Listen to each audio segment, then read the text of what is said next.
My name is Sarah. I was born in a quiet town where streets looked clean, but hearts felt empty. People smiled outside and suffered inside. Our house was small. 2 rooms, thin walls, cold floors in winter, hot air in summer. Still, it was home. My mother worked as a cleaner in rich houses. She left early every morning. She came back late at night. Her back always hurt. Her eyes always looked tired. She still smiled for me. She said my smile gave her strength. I believed her. My father left when I was 7. He said he would come back. He never did. No calls, no letters, no money, just a memory that faded with time. I stopped asking about him. My mother never spoke his name again. School was my escape. I liked sitting quietly and reading books. Books never judged me. Books never left. Other girls talked about toys and trips.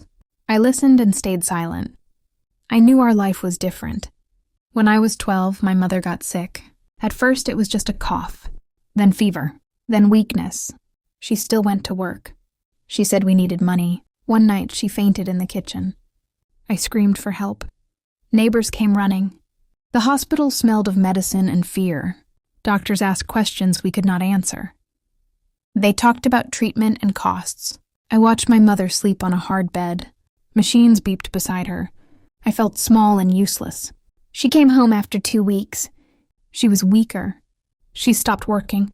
I started helping more. I cooked simple food. I cleaned houses nearby for small money. I stopped going to school.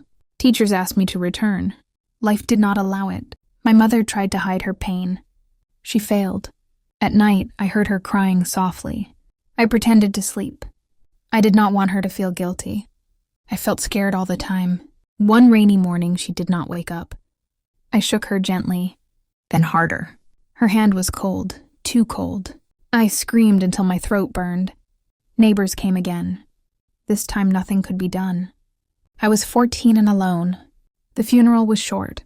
People said kind words. Some cried. Most left quickly. After 3 days, silence filled the house. No footsteps. No voice calling my name. Just walls and memories. Relatives talked about sending me away. No one wanted responsibility. One aunt said I should work. Another said I was too young. In the end, they left. I stayed. I sold my school books. I sold my mother's ring. I kept one photo of her. I put it under my pillow. I talked to it every night. I found work at a small diner. I washed dishes. I cleaned tables. I worked long hours. The owner paid little. I accepted it. Hunger teaches obedience. My hands became rough. My shoulders hurt. My feet burned at night. I still went to work every day. I had no choice. Sometimes customers yelled. Sometimes they ignored me. Once a woman spilled soup and blamed me. I said sorry even though it was not my fault. I learned that silence is safer than truth. At night I walked home alone. Streets felt dark. I held my bag tight. I counted my steps. Fear walked beside me. I dreamed of my mother often. She smiled in my dreams. I woke up crying. I wiped my tears before work. No one cared about tears. When I was 16, the diner closed. The owner left town. I lost my job. I looked for work everywhere. Most places said no. Some men offered help with conditions. I said no. Hunger returned. I slept hungry many nights. My stomach hurt. My head felt heavy. I thought about giving up. Then I remembered my mother's voice. She said I was strong. I tried to believe her. I found work as a housemaid. The family was rich. They treated me like furniture. I cleaned floors. I washed clothes. I cooked meals I never tasted. I slept in a small storeroom. The woman of the house watched me closely. She accused me often. If something went missing, she blamed me. I stayed silent. I needed the money. One night, her son came into my room. He stood too close. He smiled in a way that scared me. I pushed him and ran. The next day, I was fired. They said I lied. I left with nothing. I sat on a bus stop bench and cried. People passed by. No one stopped. I felt invisible. I worked in a factory next. Long shifts, loud machines, low pay. Girls my age worked beside me. Some laughed. Some cried. Some had stories like mine. One girl named Anna became my friend. She shared her lunch with me. She listened. She cared. She said life had not ended yet. I wanted to believe her. One day there was an accident. A machine broke.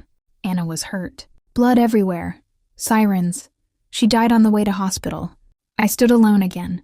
I stopped feeling pain after that. I worked. I slept. I repeated. Days lost meaning. Years passed. When I turned 20, my body felt older. My heart felt tired. I had no dreams left. Just survival. One evening, I saw a little girl crying on the street. She was lost. I helped her find her mother. The mother hugged her tightly. The girl smiled. Something broke inside me. I went home and cried for hours. I cried for my mother, for Anna, for myself, for the girl I used to be. I decided to change one thing. I joined night school. It was hard. I studied after work. My eyes burned. My hands shook. I did not stop. Teachers noticed my effort. One helped me apply for a small scholarship. I got it. It was not much. It was hope. I studied nursing. I learned to care for others. I learned to heal. I saw pain every day. I understood it. Years later, I stood in a hospital wearing a uniform. I helped patients. I held hands. I listened. Sometimes I saw myself in their eyes. I still live alone. I still miss my mother. The pain never left. It just became quiet. At night, I look at her photo. I tell her I survived. I tell her I tried. My name is Sarah. This is my life.